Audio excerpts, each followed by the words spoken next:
Lehigh Valley. And I'm also proud to say I won this state in a landslide. We won it by so much. And remember, I had the couple of little statements, too big to rig, make it too big to rig, because these people cheat like hell. They cheat like hell, but we won it by a lot, and maybe we should run again. Should we run one more time? I'd like to do that.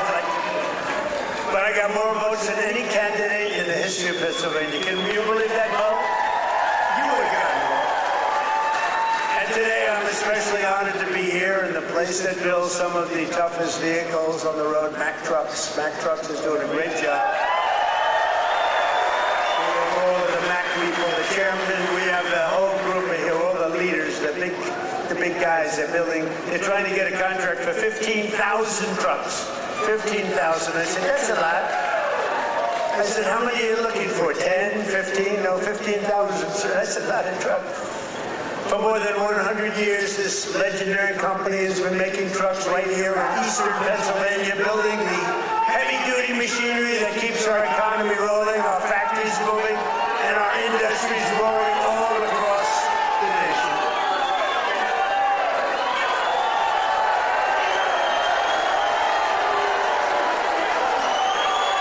And you are the men and women who put your pride and spirit into those beautiful words, stamped on every Mack truck that said, made in the USA. It's made in the USA. And I want to especially thank the president of Mack Trucks, Stephen Roy, who I just met, who's a great guy, a great patriot, very Republican too, which I like. He's a very strong Republican. Stephen, where are you, Stephen? Stephen. We got to get a certain very talented congressman reelected. You know that. We got to get him. Where are you? Where are you, Mr. Congressman? We got to get you back in.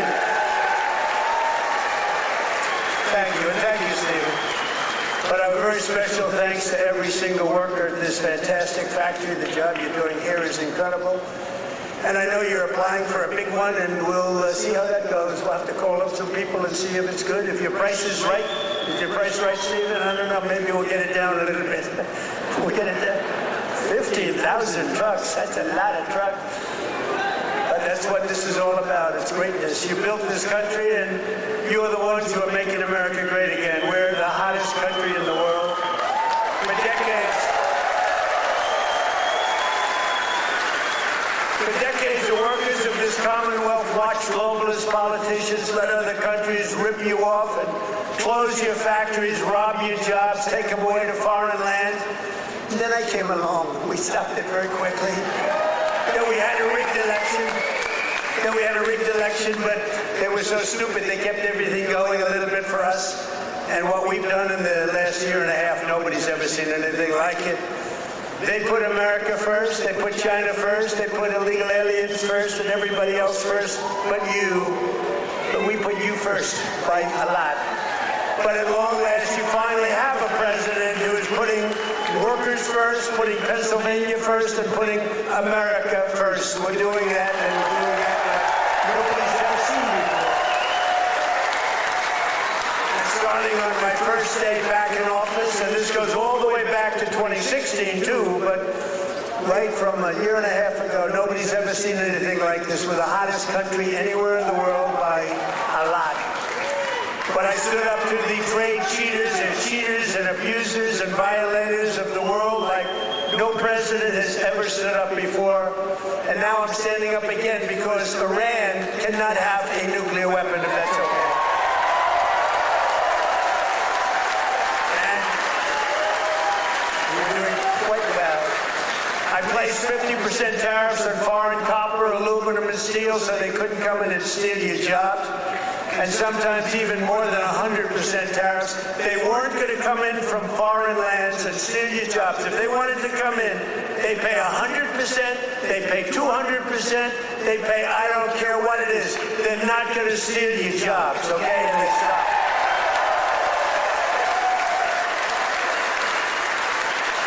And right now we have more factories factories being built, and I mean car factories, AI factories, factories of every type that we've ever had in the history of our country by 3 times.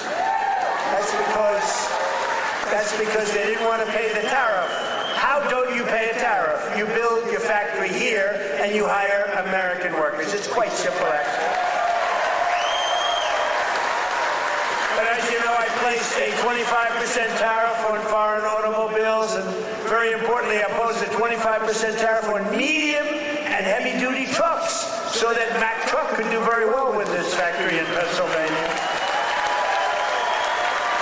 But all American roads will be filled with American trucks very shortly. Very few people are able to compete with us anymore. They used to rip us off. It was like we were a bunch of babies.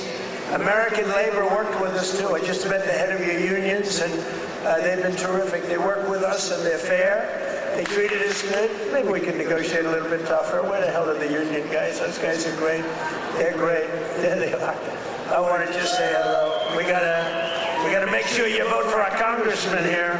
I'm not doing this for my help. Music. We even have music.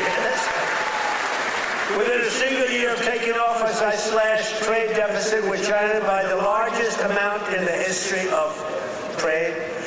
And we, by the way, have the biggest trade deficit cut in the history of our country, 67%. Think of this. We had a trade deficit. We cut our trade deficit. If you're a president and you cut it by 1%, they say, oh, you're doing a great job. 2%, you're a genius. I cut it by 67%. That's why you have all of these factories being built. They'll soon be opening. They're already opening, but when those factories are opening, I don't know what you're going to do. You're going to negotiate very good salaries, that I can tell you, because they need you. In many ways, they need you more than you need them. American exports to the rest of the world are up by $150 billion. You hear that, Bo? It's not bad. You've got to wrestle a long way to make that. Bo is going to have to win a lot of tournaments to make that money. Think of it, $150 billion up. We never had that. We always have losses. We take in much more than we send out. Now we're up $150 billion, and that's nothing, because when all these factories are opening up, Mr. Senator, what a great senator you have. Did you fight hard? David, did you fight hard? He was with me, I think, every stop. I said, where the hell is David? He's right there, sir. And he's working hard, and he's a great guy, and he's working very hard for you. But a short time ago, we were a dead country. We were laughed at all over the world. We were a dead country. People were laughing. They were saying, what the hell happened to that country? The king of Saudi Arabia said it 2 years ago. I was over there. He said, you know, sir, 2 years ago you were a dead country, and now you're the hottest country anywhere in the world. It's true. And we're hotter now than we were then.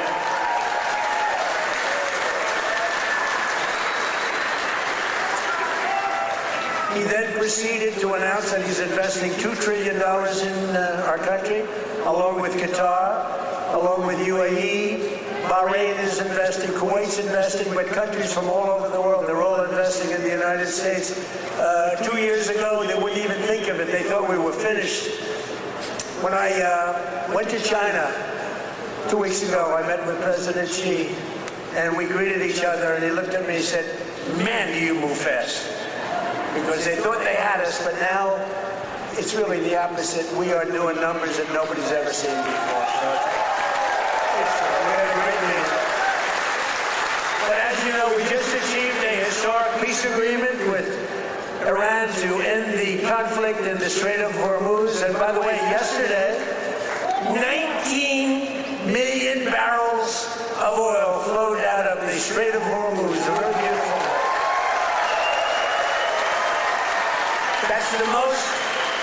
That's the most oil in the history of the Strait. It's never been any, you've never seen anything like that.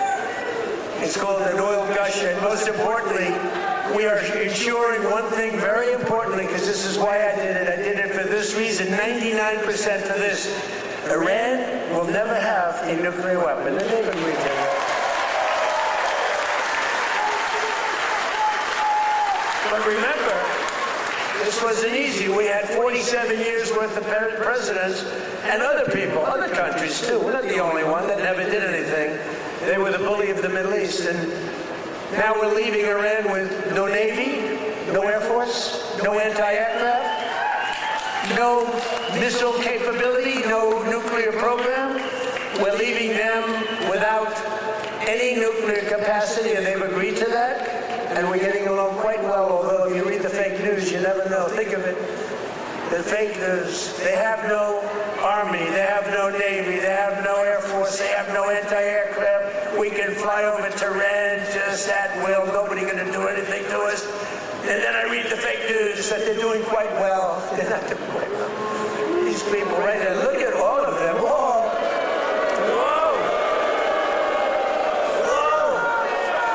That's a lot of press. That's almost as much press as Bo had at the White House last week when he knocked out his opponent in the first round. I think you had more.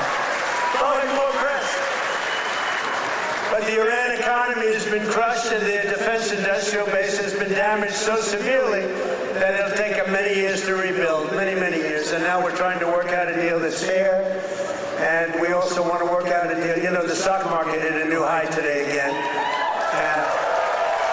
And oil, for the first time in months, hit, think of it, $70 a barrel. So we got a 70. That equates to a very low price that oil is going to come charging down. And with oil comes everything else. Because I inherited from these Democrats. You know, they're Democrats. I changed the E for a U. It's very simple, Democrats. I don't know why I didn't think of that 9 years ago. I just thought of it about a month ago. They're Democrats because their policies are so dumb. Men and women's sports. You know, Bo was with one of the great champions, Tony. Tony, could you have taken most women in the heavyweight championship? He was the heavyweight champion of the world. Do you think you would have had trouble with a woman of approximately your size?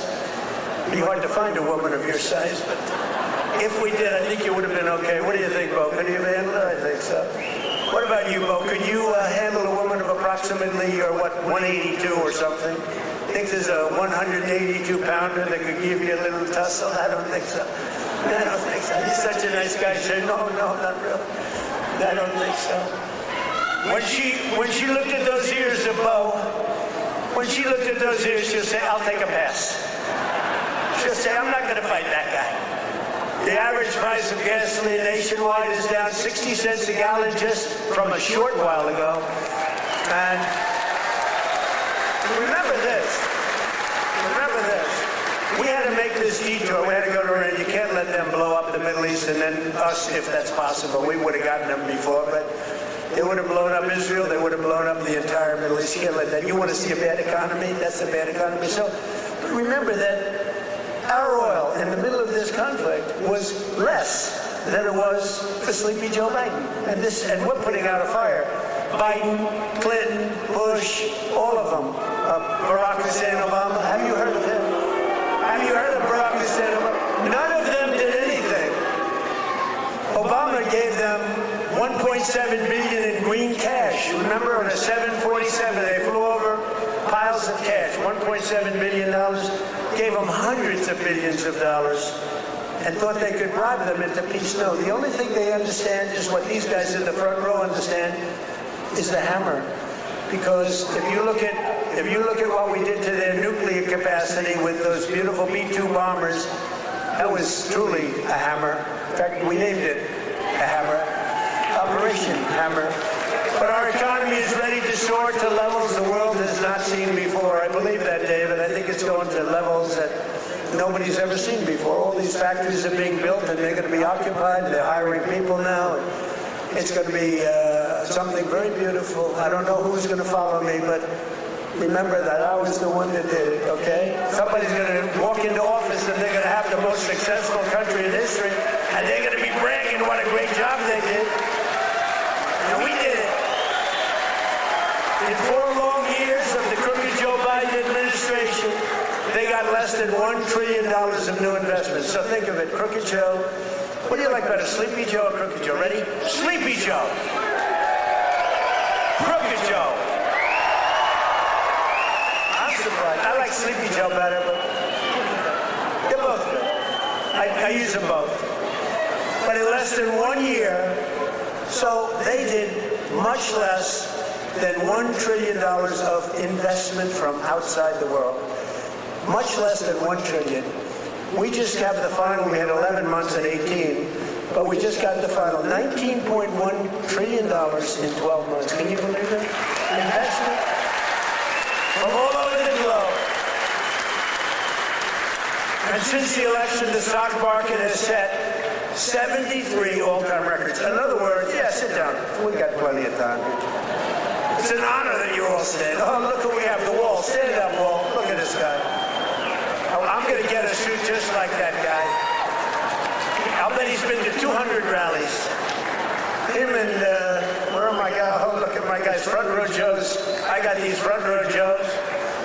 And where are the women from North Carolina? They're here. They travel all over the world. I don't know what the hell's with their husbands. These beautiful women from North Carolina. They travel all over. They went to 200 rallies. How many rallies have front row Joes gone to? Hundreds. Everyone. And then it was very sad. My last rally, I said, I may never see you again, right? And then we won the election in a landslide. And who the hell do I see? I see my front row Joes. So I'm happy about it. Thank you. What a group. We had some group. We'd be all over the place. And when they didn't make the front row, it was very demeaning to them. They were not happy, right? But the front row, they became actually very famous, front row Joes. And the typical 401k, as you know, is up almost $30,000 in, it was 12 months, it was 13 months. It's up 44%. Think of that, up 44%.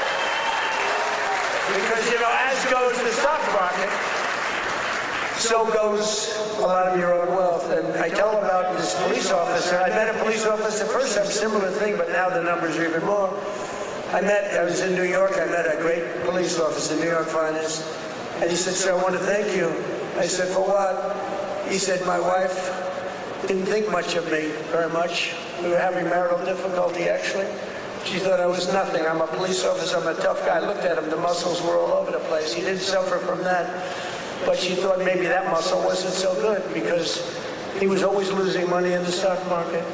And he said, sir, in the last year and a half, my 401k is up 74%, sir. And she thinks I'm Warren Buffett. She thinks I'm a super genius. I said, how are you getting along with her? He said, well, I'm not so sure I like her anymore, but that's like, I won't tell you that. I refuse to say that. He's getting along just fine. But a lot of people have come up to me, David, and they thank us 401ks, you know, the stock market. Who has a 401k here? A lot of people. More Americans are working today than at any time in the history of our country, and we've created over 32, now, think of this, 32,000 new jobs just starting in Pennsylvania alone. David, you have to get credit for that. And in the last few months alone, we've added 2,600 Pennsylvania manufacturing jobs, and that number is going to go much, much higher as the factories start to open. Because right here in Lehigh Valley, Eli Lilly has just announced, great company by the way, drug company, a $3.5 billion investment in a brand new state-of-the-art manufacturing facility right down the road. That's going to create over 1,000 jobs, just that one. Nokia is investing $30 million to expand its semiconductor testing and packaging operations, thousands of jobs. And B. Braun has announced a $20 million expansion of its medical device manufacturing operation in Allentown. I love Allentown. I love any place that votes for me, which is the entire state of Pennsylvania, the entire Commonwealth. Never make the mistake of using the word state. Well, I'm not sure that people care, but the Commonwealth of Pennsylvania voted for us at levels that nobody's ever seen before, David, and you too, and we're proud of you because you had guts. This man had guts He lost one time to a tough candidate, and he did it again to a tougher candidate, and I tell him if he didn't win, his wife, who's a beautiful woman, would have left him. I'm telling you. Dina, she would have left him. So he had great courage doing it a second time. He was a very successful guy. He ran, stand up, Dave. She would have left. I was so worried because he's a friend of mine, and that was a tough race. You know, he was running against a guy 24 years, and his father was in for like 30 years. That's a long time, and he had to beat him knowing the pressure. That's called pressure. Knowing his wife was gone if he didn't make it. She was gone 100%. But he's married actually to a terrific woman. She probably would have stayed. I'm not 100% sure. And last year I saved a great American company, U.S. Steel, and we're keeping its headquarters in Pennsylvania where it belongs. And $17 billion has been invested by a great company in saving U.S. Steel. They were gone. I think they were closed up and they were ready to go. And now they're building factories like nobody's ever seen. They're expanding the operations and building a couple of brand new steel plants. They're up to over $17 billion, which is a lot more than they even told us. Because they've fallen in love with this Commonwealth. They've fallen in love with your whole area, the people. I think they've fallen in love with the people more than anything else is what they told me, because they've done more than they said they would. And thanks to our great Republican majorities in Congress last 4th of July, I proudly signed the largest tax cuts in American history. We gave you the biggest tax cuts in American history. Not bad. Not bad. We delivered no tax on tips, no tax on overtime, and no tax on Social Security for our great Pennsylvania seniors. No tax. And our tax cuts are projected to boost take-home pay for Pennsylvanians by an average of more than $10,000 a year per household. That alone should win us the midterms. We got to win the Musa. We got to win the midterms. Musa's another great guy. Stand up, Musa. Been with me forever. He was thinking about running for governor. I think he would have won, but he was thinking about running for governor. And they said, I want you to stay in Congress. I want you to stay. And we appreciate it. You've done a great job. But always remember, every single Democrat in Congress voted against our tax cuts. So think of it. All of those tax cuts and many more, they want to raise your taxes, not lower them. They voted against tax cuts. You know, all my life, I sort of been political in that I found it very interesting. I was a very successful real estate person, but I love watching politics. And my whole life I watched politicians say, we will cut your taxes, we will cut. I never heard these people say, we will raise your taxes. This country has gotten very strange politically, especially with all the communists that are up for election. You know, you have communists. These aren't socialists, these are communists. And they're all up. How about the guy in Maine? He's got the Nazi stickers. He's got the whole deal that they're trying to say. So for 8 years, 10 years, they said Trump is a Nazi. Now they can't say that anymore because they have a guy with a tattoo on his chest. Unbelievable. But they voted against no tax on Social Security. They voted against no tax on tips. They voted against no tax on overtime, and if they got into office, you will have all of those taxes and all of that money that you're saving, including the big savings on Social Security. It's going to all be terminated. You're going to have to start paying it. They want to pay it. I don't know what's wrong with these people. They voted in favor of the estate tax or the death tax on your farms and your businesses. You know, farmers and small business people, they love their children. If they love them, it's great. Most of the people love them. Some can't stand. I know people that can't stand their kids are not going to leave them 10 cents. But if you love your child, you want to leave your farm, especially from these farmers, it's born in them somehow. They want to have their children on the farm. The children don't want to leave, but sometimes they're land rich and cash poor. You know, I've known that expression too. I've oftentimes been land rich and cash poor. It's not a good period of time. And you die and you have an estate and they tax you at 40, 50, 60%. And they end up losing their farm, losing their small business, and in many cases, you don't read about this, they commit suicide. They actually go out and commit suicide because they're forced off their farm by a bank. They have to go out and borrow money from a bank, and they're forced to go out, borrow the money. They're unable to pay the loan in the bank. Even if it's a nice bank, they give them a chance, they give them another chance, and then they ultimately foreclose, they lose everything, and in many cases, they commit suicide.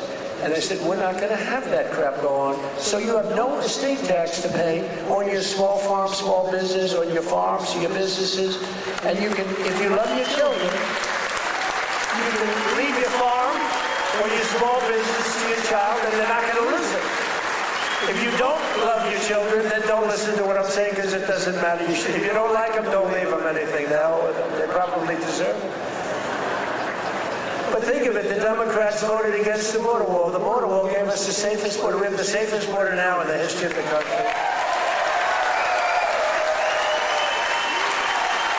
They voted against voter ID. You know why they voted against voter ID? Because they want to cheat. There's only one reason. Mr. Wall, right? Correct. Where do I get that suit? One day, I don't know if it's very presidential. I'm going to walk up in a suit with the design of the wall on it. I don't know. What do you think? I already have a very elegant wife, and she says, darling, please, don't dance. It's not presidential. I said, but the people love it when I dance. And she said, please, the men and women's sports, please don't do the weightlifting thing. And don't do the swimming thing. You know, the weightlifter where he goes up. The record stood for years and years. And this young lady, she's trying out for the Olympics, and she's going to do it. And the record stood for 19 years, and they put an eighth of an ounce on one side, an eighth of an ounce on the other. They have to understand, Melania, who's now a movie star, she got the #1. Can you believe she hit big with the ball? That's that good. There can only be one star in a family, please remember that. But they put a little eighth, like a feather, on one side, a little bit, just to break the record. The parents are sitting right there where Big Bo is. He's a nasty guy, that punch he threw. Got to be very nice to Bo. Got to be very nice. Got to make sure he's never angry at me. But she said her parents are right there in the front, and they're so proud. The father's not so proud because he knows she's not going to do it. Because she's a woman. That's a lot of weight. The mother, though, is screaming, darling, I love you. Do it. And she gets over the weights, and she stays there. And then she gets him, and she gets him. And the mother's screaming, darling, I love you, darling. And the father's looking, saying she has no chance. And she's like this, you see it? Drops him. And she's like devastated for the rest of her life. And then a guy comes along who transitioned. That's the term. I've gotten very good at that term. I used to take a lot of heat for my definition of the movement over. But he transitioned. He was a poor, very poor, bottom of the line, male weightlifter. But now he's a female weightlifter.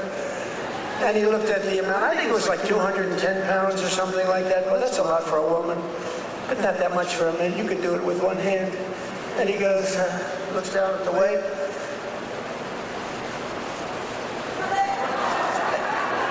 I think he did a few things for emphasis. And he won the medal. And everyone said, oh, isn't that wonderful? Are we crazy? Men should not be able to participate in women's.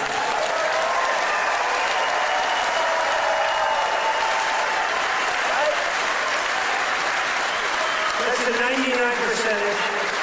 You ever hear the fake news? They say, that's an 80-20 issue. No, it's not. It's 99-1. You know, I've been doing politics now for 10 years. Not that long, considering I've won 3 elections. You know, so but we did great in the second one. It was a big deal. But pretty short. But with all of that, and all of the time I spent speaking to people, they say, sir, could you cut taxes on this? Could you get me a tax deduction on a car loan? I did that. By the way, I did that. If you borrow money to buy a car, you get it. All these things. They asked me for hundreds of things. Not once did anyone ever come up to me and say, sir, please, this is so vital. you have to be able to have men playing women's sports. Please, sir, could you pull that off? I've never had anyone ask me for that. So I say it's a 99-1 issue, not 80-20. The fake news back there, they say, oh, that's a tough issue. But I don't like talking about it because I want them to continue on with that. I want them to continue on with the, they're in favor of the mutilization of your child for transgender purposes, the mutilization of your child.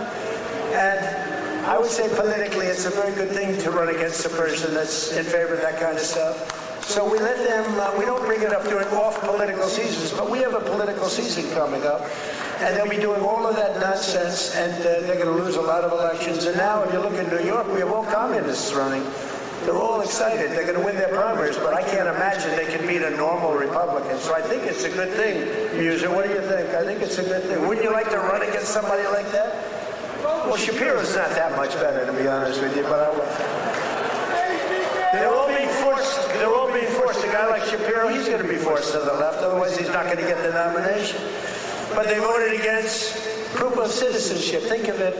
We'd like to have proof of citizenship. You walk into the voting booth. Would it be okay, sir, if I looked at you and said, how dare you ask me for my citizenship? You know, in California, if you ask that question to a voter, you are criminally liable. In other words, they can put you in jail. If you say, sir, do you have proof of citizenship? They put you in jail if they ask that question. You're not allowed to ask that. Did you know that? It's the craziest thing I've ever seen going on. Hey, did they screw the kid, Pratt? Boy, he's leading, and all of a sudden he's lost. And it was sort of interesting. The election, you ever see an election where they're 2.5 weeks in? An election that takes weeks to count the votes? But after the evening, it looked like he was going to win, or certainly be in the runoff.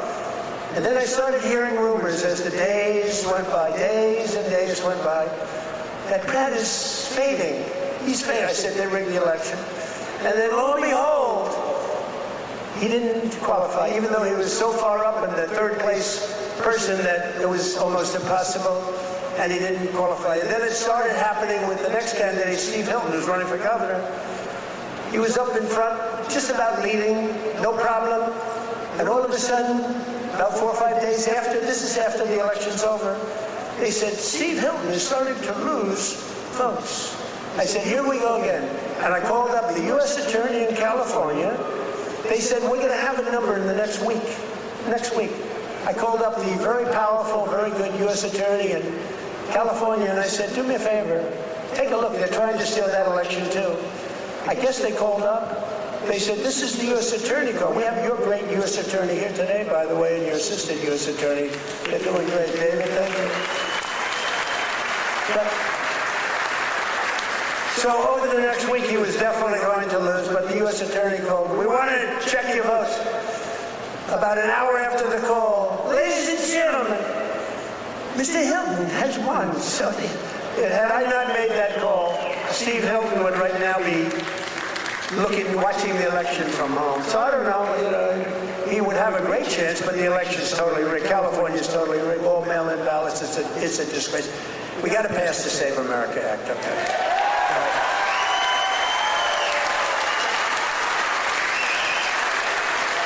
You got to pass Save America, you, me. Look at these guys, it's what love. A friend of mine is a very big real estate developer, but he's got a problem with speaking in front of crowds. He chokes, he chokes like a dog. He said, how do you do it? I say, it's easy, because there's so much love in the room. There's so much unbelievable love. It's easy. He's got this tremendous fear of speaking. He said, the guy's a major player. Most of you have heard of him. And he's a killer. He destroys people for a living. Financially, not physically, financially. Physically, he can barely walk. He's a basket catcher. But he's up here, he's very smart. And he destroys people. Very rich. But he can't get up in front of a crowd and talk. I said, what's wrong with you? He said, I don't know, I have a fear of crowds. You believe it? All sorts of people. A lot of people want to do what I did. A lot of people, well, David did it. David was very successful, but he's a great speaker. But a lot of people, they say, well, Trump became president from being a very successful businessman. He became president. I want to do it too. And that's when they find out that they might have the flaw of speaking, or even worse, is a terrible past. You know, the past will come out to haunt you. It's not an easy thing to do, but I love it. You know, I say it's real easy to do when you have people that love you. I guarantee, who here voted for Trump?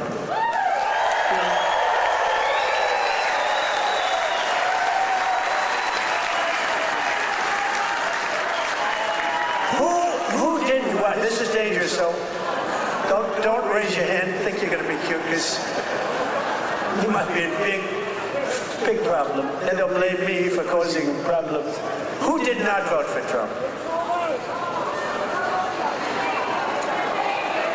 Young man, he wants to be. He's a young man, he thinks he's being cute. As he gets pounded on. No, he just said, no, I did. I was the first. He said I'm the first elect. But the Democrats voted in favor of Iran having a nuclear weapon, and they voted against military spending, but I overrode that. Let me tell you, if the Democrats get in, your 15,000 trucks that Mr. Roy is looking to get are dead. They're not going to have 15,000, they're not going to have 15 trucks. They'll be back to the number I originally guessed, right? How many are you making, 15? 15,000 trucks will be down to nothing, zero. And they'll make you put electric on it, you know, electric, so that when you're in the middle of a jungle someplace and you need a charge, where's my charging booth? As opposed to carrying a nice tank of diesel on your back, throwing it in and taking off, right? Where's my charging booth, they'll be saying. They created we created the strongest military in history, and you see that with Venezuela, one-day operation, like, right? Good army. And now we're making a lot of money with Venezuela, and Venezuela's doing great also. It's a happy country now. But it took us exactly 48 minutes to win that war. We're the greatest military in the world, 48 minutes.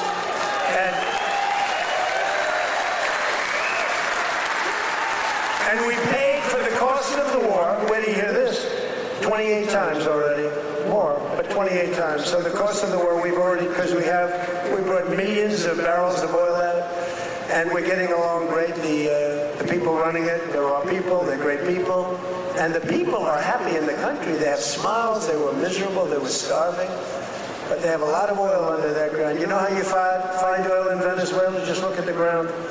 You'll see oil bubbling up. They have so much oil. They don't know what to do with it, but they had a bad system. They're making more money now for the country than they've ever made before, and we're making a lot of money too. But also Iran, we knocked them out. 1 week it was essentially militarily over. Much bigger country, 91 million people. And much different ideology. The ideology of the Muslims is slightly different than the ideology of the Catholics. We have the Catholics and the Muslims, slightly different. But Venezuela's been great, and Iran's been great. I mean, you know, if Iran's reasonable, if they're smart, otherwise we'll have to finish the job, which will take about maybe less than a week. But they're going to be okay, I think. They're going to do what they have to do because we want to have it done. But they voted against lower energy prices, the Democrats did, and then they went on to create the highest energy prices that we've ever had in the history of our country. People don't realize that. Much higher than ours during a war. They had the highest inflation in history. The highest inflation in history, they say 48 years, but that's sort of history as far as I'm concerned. And they were absolutely terrible on affordability. Remember, I got here, my first day, the fake news is screaming at me, what about affordability? I'm only here 1 day. Remember, eggs were up about 5 times higher than they ever were? And we have prices are coming down right now at levels that you've never seen. And now with oil crashing, you're going to see something really amazing. And to top everything else, they let 25 million people into our country, many of them criminals and thugs and people from mental institutions and drug dealers. They even let 11,888 murderers into our country. Murders, 11,888, more than 50% of which have killed more than one person. Tom Homan and our whole group of people.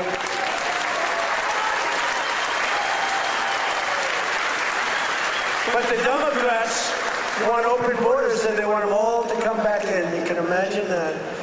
The people of this Commonwealth will never let that happen again. What they allowed to happen to our country, we can never allow to happen again.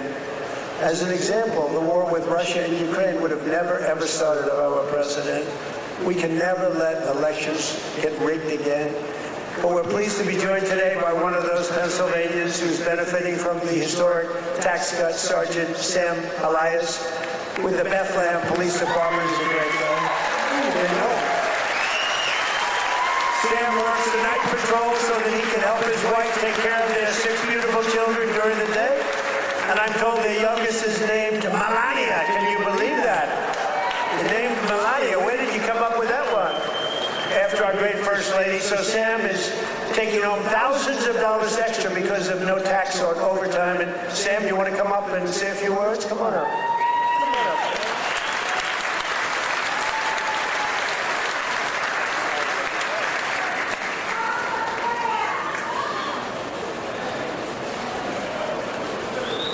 Thank you. Good afternoon, everyone.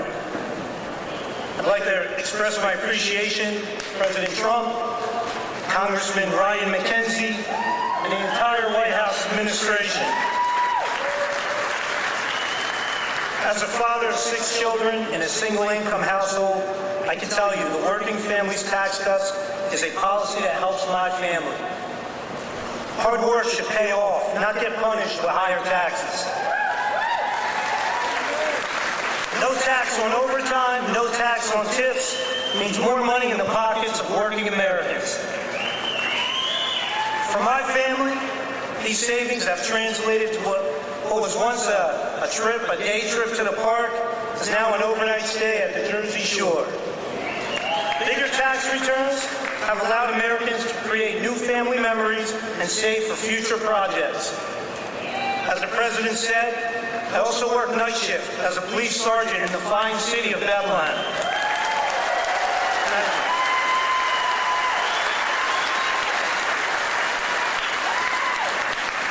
A shortage in police recruitment has left our department depleted of officers.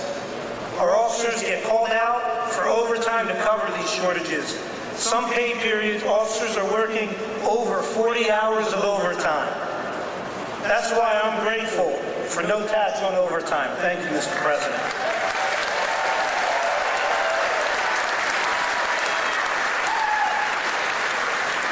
I'm also thankful for the support President Trump and Congressman McKenzie have shown for law enforcement. You understand that communities thrive when we invest in public safety. Congressman McKenzie has stood strong with public safety and working families. And that's why he's been endorsed by the brothers and sisters of Bethlehem FOP Star Lot 20.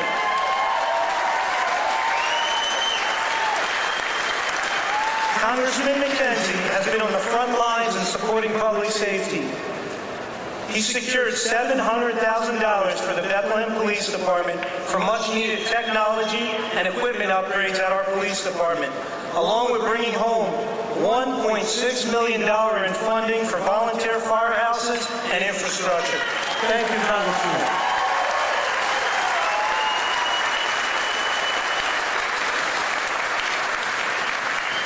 I'm a very grateful American, a son to Lebanese immigrants who came to the United States 50 years ago in pursuit of the American dream.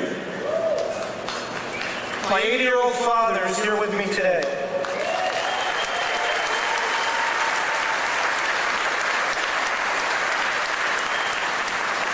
He would often tell me, work hard and it'll pay off.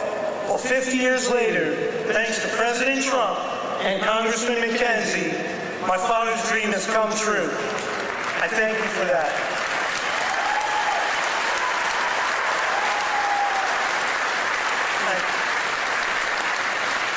Additionally, thank you to President Trump and your entire administration.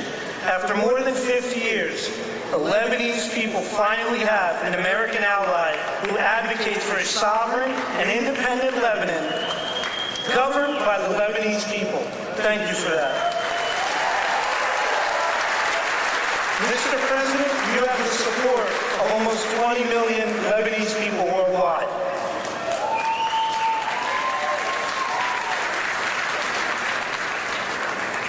Leadership is more than a title, it's action.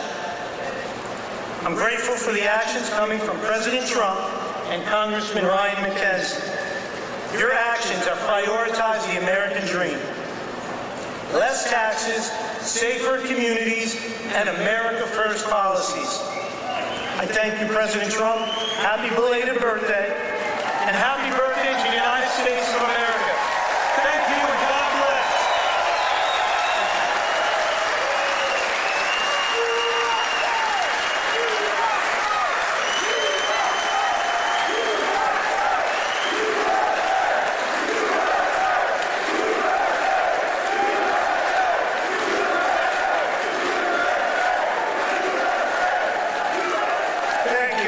I looked at all these pages. I said, oh, we're in trouble. But you know what? That was good. That was a good job. I was a little worried when I saw the pages at the page. Very good. Great job. Sam, where's your father? Hello, Bob. How are you? Got a good boy. Got a good boy. Yeah. Taking care of your people. So our administration is also delivering one historic win after another for another group that works a lot of overtime, and that's our great auto workers. We have a lot of auto workers in here today. Just as I promised, the UAW workers, and we did great with them. You know, Republicans, I don't know, for whatever reason, they don't do like I do. But in the campaign, I ended Biden's insane electric vehicle mandate, that crazy mandate, which meant that in a short while, all cars had to be all electric, and many of them would be built in China and others in foreign countries all over the world. That's what was going to happen, and I stopped that. I ended it in my first week in office. I ran on it. And you know what? If you like electric cars, I think that's great. I wouldn't say Elon was thrilled with what I did, but he understood that. But if you like electric cars, I think it's great, but you have to have the right to buy a regular, I mean, we have more gasoline than any country anywhere in the world. If you want to have gas, if you want to have a hybrid, you can have whatever the hell you want, including electric. But I terminated Biden's disastrous fuel emission standards that would have crushed Mack Trucks. Mr. Roy, your company would be crushed if I didn't do that. You wouldn't be bidding on anything, neither would anybody else. It was the most insane environmental regulations ever conceived of by man. It was totally unreasonable and ridiculous. And you can sell trucks for much less money that are now much better trucks that work, that actually work. And we made interest on auto loans, fully tax deductible, but only if you buy a car that is made in the USA. Otherwise, we're not interested.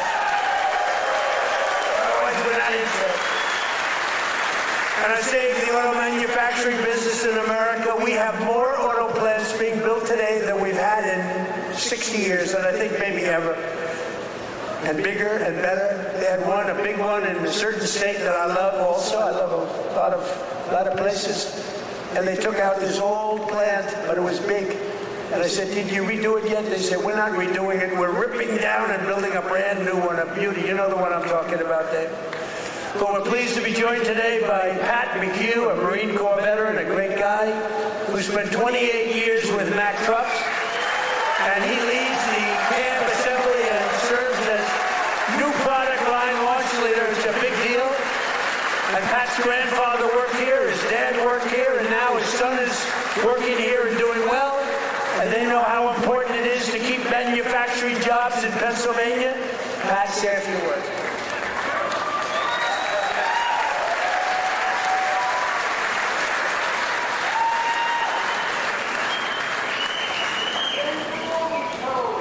Wow. Good afternoon, Mr. President. It is a profound honor and privilege to have you here with us today to help celebrate the upcoming 250th birthday of our America.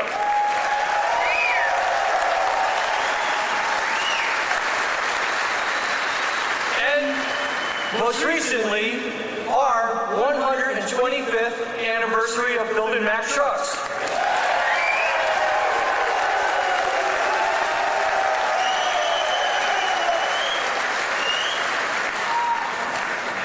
My name is Patrick McHugh Jr., and I am a proud Marine Corps veteran.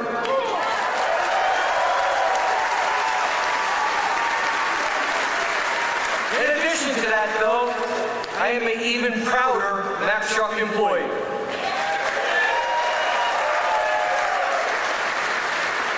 Standing here with me today is my father and my son, both Mack Truck workers. Together, they have a combined 78 years working experience building the greatest trucks on earth.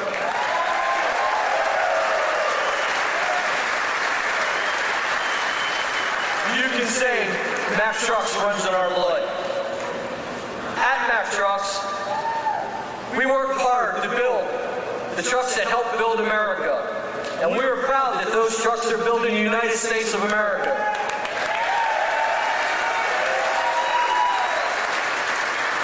Along with our UAW colleagues, we're open for business and we're producing the best quality trucks we ever have.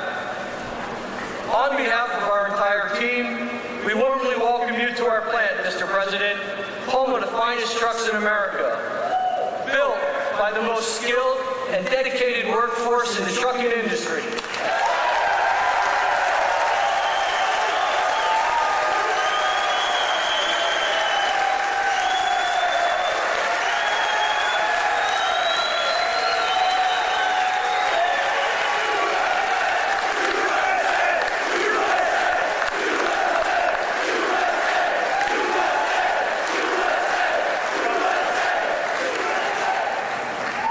So, Mr. President, I want to say thank you for choosing to highlight Mack Trucks on your visit today, and thank you for supporting our American workforce.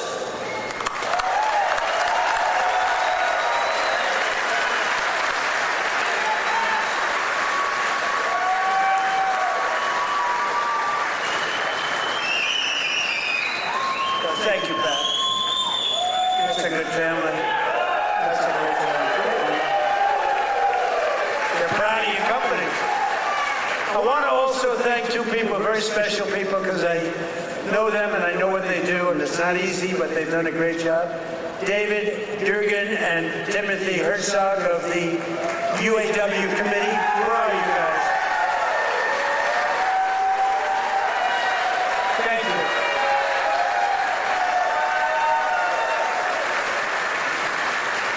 They do a good job representing you. Ease up just a little bit so they can get the contract. Just a little bit. Thank you, fellas.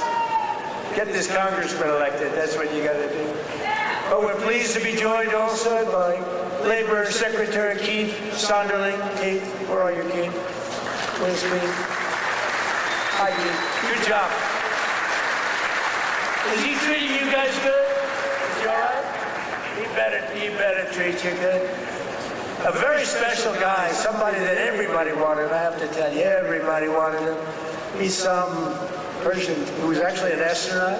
He went out, he made a lot of money because he's smart, and he's now the NASA administrator. You saw that rocket 2 months ago up and go around the moon in record levels, the furthest any ship has ever flown, and come back, and he's working very heavily on the moon, but what he's done with NASA is amazing. And he's a very special person and a brilliant one, Jared Isaacman. Jared, thank you.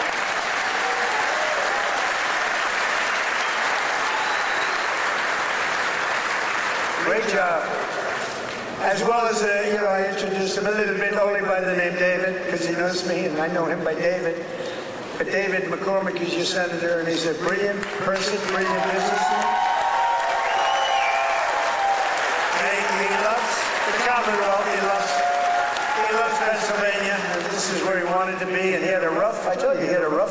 This was a rough beating, like 24 years, and a father for 24 years. And I don't know, I said, are you sure you know what you're doing, David? But you won, and you won easily. And I'll tell you what, you have a great senator, one of the best in the country, so I just want to thank you very much.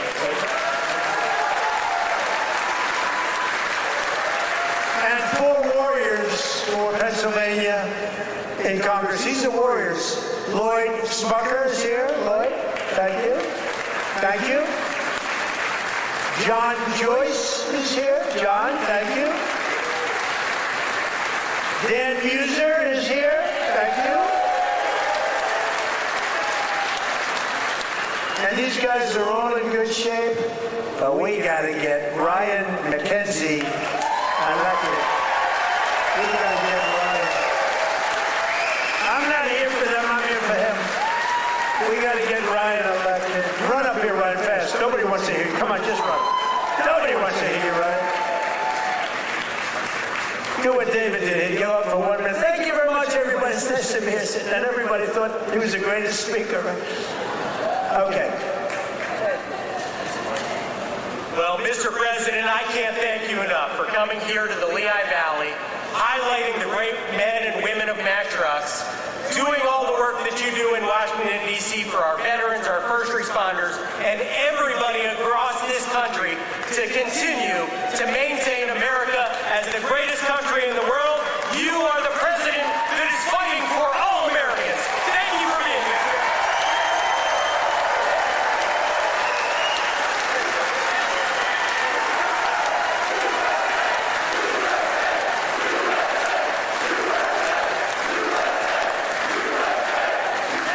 Wow, that's great. He learned something from you, David. That's great. We also have one of the greatest writers anywhere in the country who knows more about the Commonwealth, Pennsylvania, I think, than anybody. She's a terrific person. Right from the beginning, she said Trump is going to win, therefore I like her. She said Trump is going to win in 2015. In fact, she wrote an article in 2014. She said this guy Trump should run. I hadn't thought too much about it. I was having a lot of fun putting up buildings. But she was very early on, and I don't think there's anybody that knows more about it. They used to call it the Rust Belt. I call it the Money Belt now. It's gone from the Rust Belt to the Money Belt. Either one is okay, but there's nobody that knows more about it than Selena Zito. She's fantastic. Where are you, Selena? Where are you, Selena, with your beautiful daughter? Thank you, Selena. Selena's an incredible woman, and her daughter is following in her footsteps. She's just been so good. Very powerful writer, actually. Some of the biggest papers in the world. It's nice to have good stories on occasion, truthful stories. Thanks as well to the president of the NRA who's here with me, Bill Bockenberg. Bill?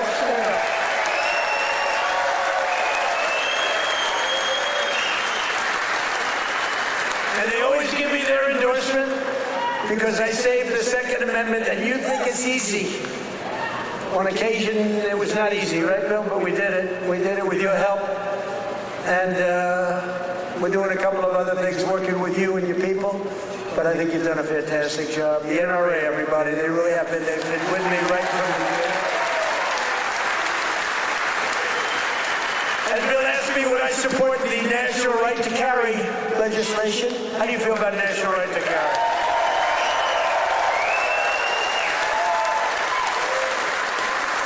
That's my free poll.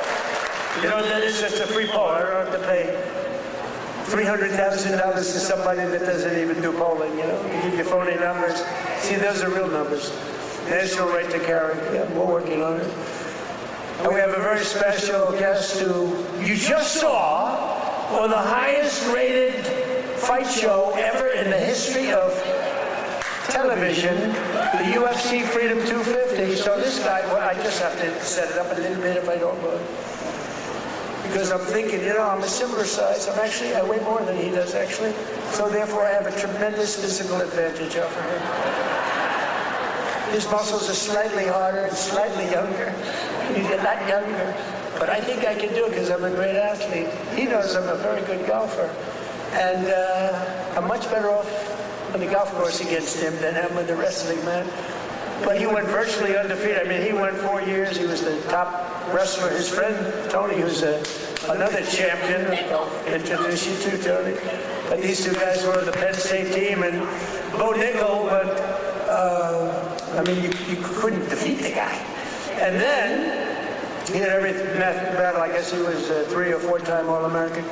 But then he turned pro and he went to the UFC. Did you find them tougher? What? Yes, a little different. You know, a little different. But he's won just about everything. But he had a big fight last week with a lot of pressure, with the White House in the background. And he's a guy that I like. I met him a while ago. I looked at the years. I said, man, this guy's a fighter. You can tell a lot by the years. And he told me, no, he doesn't mind the years. He likes them. It's almost a symbol. For great fighters, it's a symbol. That's why I'm worried about you, Tony. You have pretty normal years. But I got to know Bo a little bit, and I got to root for him. And I almost felt like his father up there. His father's great, but I felt like his father, so I was nervous for the fight. And he was fighting somebody that Dana White, the great Dana White, is a phenomenal guy. He said, Bo's got a tough one tonight. I said, why? Why do you do that to him? Because if you lose at this night, it was the biggest audience they've ever had, by far. The whole world watched it. The people at the White House, we had 5,000 seats around the cage we built. And we had 100,000, more than 100,000 people in the park right next door. We had the largest television audience they've ever had, by far. They said, why do you have to give him such a tough opponent? He was pretty tough. But then it happened. So Bo is known as a great wrestler because he was the best wrestler by far in college. Nobody could beat him. And I figured Bo would be wrestling. But no, he wasn't wrestling. He was punching. I said, Bo, grab his legs and start wrestling. That's what you do.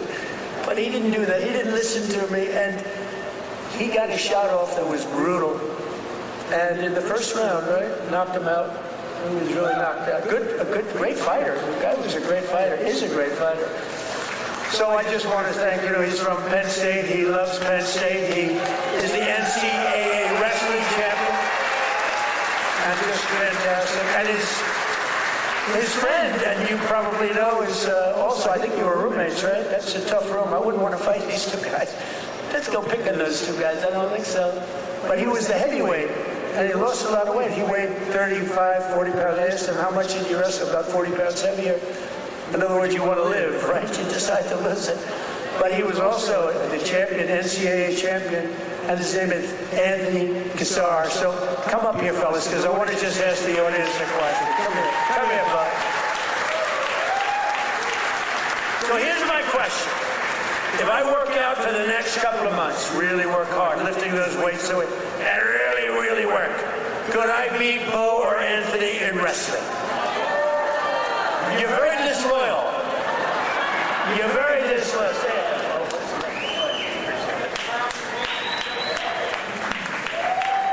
Wow, what an honor to be here.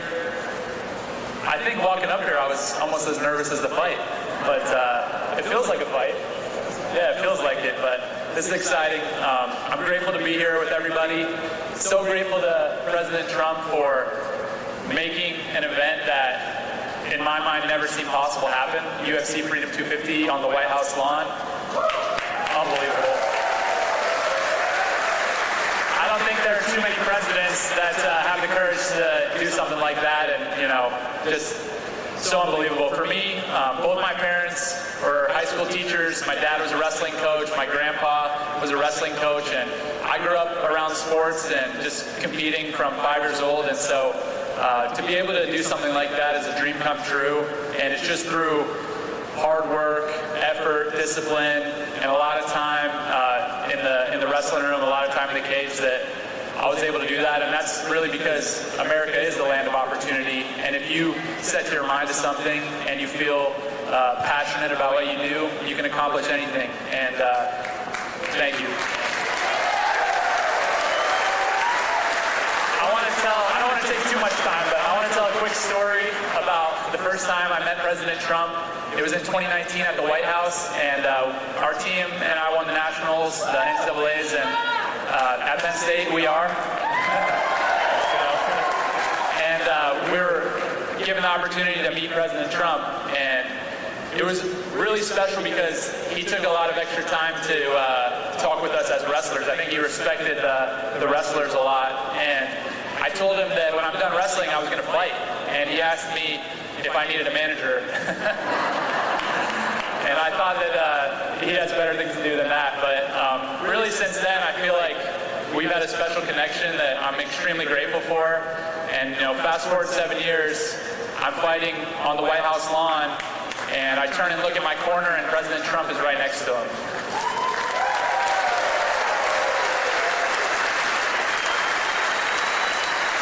So it really felt to me like he was in my corner. I know that was something that was just so special, and I feel like just incredibly grateful. And overall, the whole week of the experience, everything, the word that kept coming to mind and the emotion that I kept feeling was gratitude.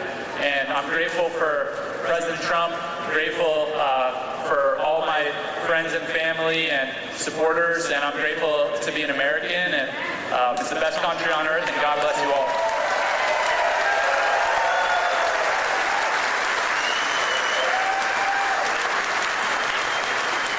How's everybody doing?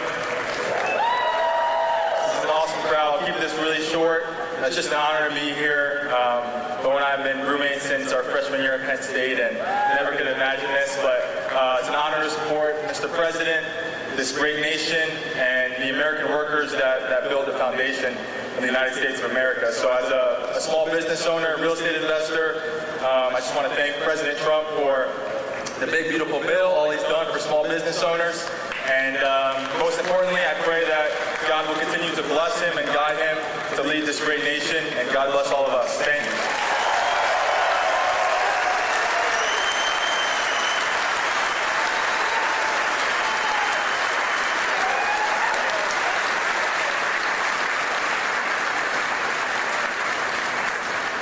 Two great champions, that's great. It's good to have them here too. We have a lot of champions in the audience. These are two very special people. When you do that, I was saying to myself, you know, going into that ring and you got all these people, we had the richest and the biggest politicians, we had the biggest of everything. You couldn't get a ticket. The tickets were selling for some crazy numbers, I heard. We gave them away to everybody, but somehow some got out. And I was saying that's a tremendous amount of pressure, and you're fighting the toughest people on earth. I mean, these are the strongest, toughest men on earth. No women in the crowd, but which is nice. But these are the toughest men on earth, and it's tremendous pressure. And you know, the muscles, you got the muscles, you guys, you got the big strong muscles, but you got this muscle too, because it takes much more than just the normal muscle to win those matches. I mean, the strategy and the genius that goes in. It is a genius. A lot of people wouldn't understand that. But there's a genius. There's a genius in sports. But there's a great amount of courage and power that you have that a lot of other people don't have. So congratulations. Really great job. Great job. Good to have you here. In everything we do, we're once again fighting for the people of Pennsylvania, and that includes our amazing Pennsylvania oil and gas workers. And I ended last administration's war on Pennsylvania energy, and I signed an order to drill, baby, drill. That's what we did. And you helped. The United States is now the #1 producer of oil and gas on earth, larger than Russia and Saudi Arabia combined by a lot. Look at that. Who would have thought that? We were in 4th place. Now we're larger than, that doesn't include Venezuela. Include Venezuela once because it's essentially should be included. I also ended the war on clean, beautiful Pennsylvania coal. In fact, in my administration, you're not, because you know coal was dead. China uses it, other countries, very successful countries use it. The unsuccessful countries use wind, and those beautiful windmills that blow around and round and don't do anything, except cost you money. Every time it goes around, you lose $10. You're supposed to make money with energy, not lose money. No, wind is every country that's using wind is a disaster. Every country that's using our beautiful substances from underground are doing very nicely, thank you. But in my administration, you're not allowed to say the word coal without preceding that word with the words clean, beautiful. So you say clean, beautiful coal. And I have Secretary of the Interior, Doug Burgum, who's fantastic, and Chris Wright. And they made a speech about coal, and they mentioned coal like 50 times in the speech. It's all about coal. And they kept saying, clean, beautiful coal, clean, beautiful coal. I said, no, it's enough. It's enough. But we're not allowed to use the word coal without saying, because what they can do with coal today is amazing. It is clean, it is beautiful, they can clean it. And it's a very powerful form of energy. And if you look at China, they're building 57 coal plants, big monster plants all over their country. And then we're not supposed to do that? No, we're doing that. Clean, beautiful coal. We've invested over $1 billion to save dozens of coal plants. We've saved them. They were ready to close, but some had closed. and more than 100 coal power plants, including the Keystone and the Conemaugh generating stations right here in Pennsylvania, as you know, are really moving now and employing a lot of people. They were all getting ready to close up. They were essentially closed. We're working hard to lower the cost for all consumers, and we want powerful energy. Under my administration, the most favored nation agreements on drug prices that we just did are delivering the largest prescription drug price cuts in history, with numbers like 400, 500, and even a 600% reduction from where it was. Think of that. That alone should win us the midterm. And the fake news back there refuses to talk about it because they know how good it is, because they can't produce it. They've been trying to do it for years. Favored nation. We paid the highest drug price in the world by far. As an example, for the fat drug, which Bo and Tony don't need to take, but a lot of people are taking. Who takes the fat drug? So in New York, think of it, it was costing a fortune. Many, many times it was costing $1,300, and in London it was $87. And a friend of mine who's extremely fat, sloppy, but very brilliant. He's a brilliant businessman, but he's a slob, there's no question about it. Very neurotic person, which you need sometimes to be successful. But he called me up, he used to call me Donnie. Donnie! Now he calls me Mr. President. That's a sign of great respect. But he said, President, I just came over here and I bought, I won't say it was Epic or whatever the hell it was, but I bought the fat truck. I said, I didn't know you used it because it's not working. And I used him as, he's begging me not to use his name, so I won't, but he's a very successful guy. He's actually a pretty well-known guy, brilliant business guy, worth a lot of money. And he checked, he just, he said, well, how come in London I just sent out and I'm paying $87, and in New York I'm paying $1,300? I said, because that's the way the prices are rigged. And it's rigged, the whole world is rigged against us. And I said, but you know what? You brought it out better than anybody can bring it out, because I've been looking at it. They all said it was impossible to do. And I went to the drug companies. I said, well, it's not going to be any more. You're going to raise their price a little bit. You're going to lower ours a lot, because the world is bigger than us. So it really worked that way. And they said, well, we'll do it. They were very unhappy, but they knew I wouldn't get it from the countries, because you had to get it from the countries. And I went to France. I said to a very nice man named Emmanuel Macron, I said, Emmanuel, you got to raise your prices on drugs. Of course I will not do that. Why would I do that? Because it's unfair. We're paying 10 times more than you, and you're going to have to raise them a little bit, and we're going to drop ours a lot. He said, no, I will not do that. I said, yes, you will. He said, I will not do that. I said, yes, you will. We're putting a 100% tariff on all wines and champagnes coming into the United States. He said, yes, I will do that. Okay. And I had the same conversation with Germany, with every country, with UK. Every single one of them within 5 minutes agreed to do it. Nobody could believe it. And they agreed to raise their price, and we have gotten the biggest price reductions in the history of drugs, medical. Nobody's ever seen anything like it. So instead of paying $1,300, you'll be paying about $175. Nobody's ever done that before. And this is on many, many drugs. A pill that sells for $10 in London and selling for $150 in Texas, any place, it's all the same in the United States. They basically discriminated. So now instead of $10, it goes to $20, because again, the world is a big place. And we would bring ours down to 20, from like 150 down to 20. This is the kind of price reductions you're getting. Go to Trump.com, by the way. And I didn't name it. That was Bobby Kennedy that did it with Dr. Oz. Everyone thinks I named it. I did not name it, but that site is through the roof. And these are the biggest price reductions in the history of our country for anything having to do with drugs, prescription medicine. So that alone should win the midterms. And there's a real chance that they would end it, because they're totally controlled by these foreign countries, the Democrats. So starting next week, weight loss drugs will be available for just $50. Think of that. For seniors who previously had to pay $1,200, $1,300, $1,400, couldn't pay it. Think of that. Now, they don't want to write. Look, they turn the cameras off when I talk about it because they don't want good stuff for us, because they don't want us to win elections. And why, I don't know. Why they want to have people pouring into our country, why they want to have high taxes, why they want to have all of these problems that took place over the last 4 years in the last administration, one of the worst administrations in history. But the other ones wouldn't be much better because they have all of these crazy policies. They've gone communist. But just over 1 year ago, we inherited the worst border in history, but I quickly turned it into the most secure border in the history of our country by far. Almost nobody's ever going to get in. And in the past 13 months, and this is a chart kept by generally Democrat people, in the past 13 months, 0 illegal aliens have been admitted into the United States. Zero.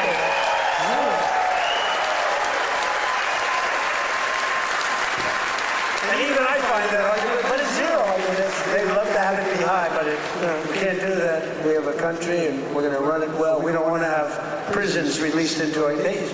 Some of these countries were emptying their prisons into the United States of America through the southern border. Prison population. Some of the countries had no prison population left. You know what that saves them? Some of them had no mental institutions. The mental institutions were taken. All of those people were taken to our southern border and allowed to just walk freely into our country under Sleepy Joe Biden and his group of thugs. Their group of real thugs. Weaponization, that's all they're good at. Weaponization and cheating on elections. In 2025, we achieved the largest drop in the murder rate ever recorded in the history of our country, despite the fact that we haven't gotten all of these criminals out of our country. We had the lowest since 1900, that's 125 years ago.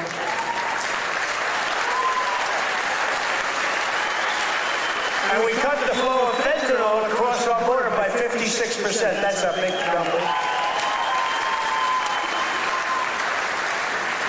And we cut the flow of illegal drugs coming in by water, coming in by ocean or sea.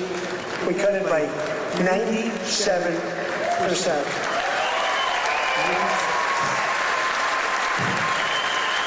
97%. It's very drastic, but people aren't traveling that way too much anymore. We have the most powerful. I built the military in my first term. We used it in my second term, more than I thought, but we have no choice. We have no choice. But think of it, we cut fentanyl. For years they've been interdicting. They've been grabbing boats, bringing them in, putting them in court. They go out by the same night, they're back, sending drugs by the ocean, by the Gulf, by the sea. And now it's down 97%. And we're looking for the 3%, because I think those 3% are more brave than Bo Nickel was any day. The 3% of the people that are willing to get into a boat to deliver drugs now, they are the bravest people perhaps anywhere in the world. But it won't happen long, but what we've done is amazing. Our military, we have the greatest military in the world. We have the greatest law enforcement in the world.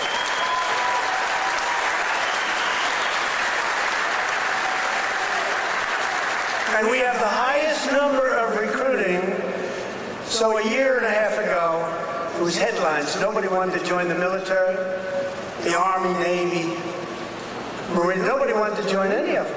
Air Force, Space Force, I love Space Force, Coast Guard. Nobody wanted to join any of the military. They had tremendous recruitment problems. And even it carried over to the police. We have great police here. The police and the fire departments. Nobody wanted to do anything with the name America, anything with the uniform. And today, we have the highest recruitment, the most successful recruitment. Every single slot is filled. And that includes, they want to be policemen, and they want to be firemen and women. So we went from the least successful in our history, David, to the most successful in the history in terms of recruitment. It was very embarrassing. A year and a half ago, 2 years ago, and it all happened from November 5th. That's when we won the election. From November 5th on, everybody wants to be a soldier. Everybody wants to be in the Army, the Navy, the Marine. They want to fly the jets in the Air Force. The Coast Guard is hot. Everything's hot. and of course Air Force. You know, I started Air Force, that was a part of the Air Force. The Space Force was part of the Air Force. I said, no, it's got to be separate, got to do its own thing, and it's become. So we were in third place 4 or 5 years ago, and I put it in. We were losing to China and to Russia, and now we're totally ahead of both of them, like at numbers that they can't believe. Space Force could end up being one of your most important. To stop the massive theft of taxpayer dollars, including millions of illegals, we've launched the war on fraud led by our great Vice President, J.D. Vance. Doing a great job. Smart guy. We ended Medicaid for illegal immigrants, and we redirected $50 billion to make the largest investment in rural health in the history of our country, hospitals and everything else in the rural areas. And with the help of our Republican majorities in Congress, we will defend our jobs, our factories, our safety, and we will defend our borders like never before. We will crush violent crime, impose harsh new penalties on dangerous repeat offenders that shouldn't be in our country, crack down on Marxist prosecutors and judges, and we will immediately end the most dangerous thing that's ever been put into our country from the standpoint of law enforcement. Is called no cash bail. You kill someone, you go to the judge, they let you out, then you kill somebody in the afternoon. It's crazy. That was the beginning of crime. We will pass the great health care plan to stop all payments to big insurance companies and give the money directly to the people so they can buy their own health care, which will be much better care at a much lower cost.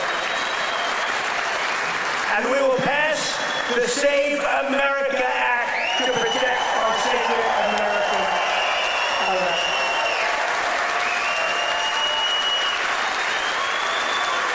And in the Save America Act, it's very simple. All voters must show a photo voter ID. Very nice. May we see a picture, please? All voters must provide proof of citizenship. And there will be no mail-in ballots except for illness, disability, military deployment, or travel. And we will also, in that same bill, enshrine in permanent law no men in women's sports and no transgender surgery for our children. So together with the help of patriots throughout Pennsylvania and all across the land, we will make America powerful again. We will make America wealthy again.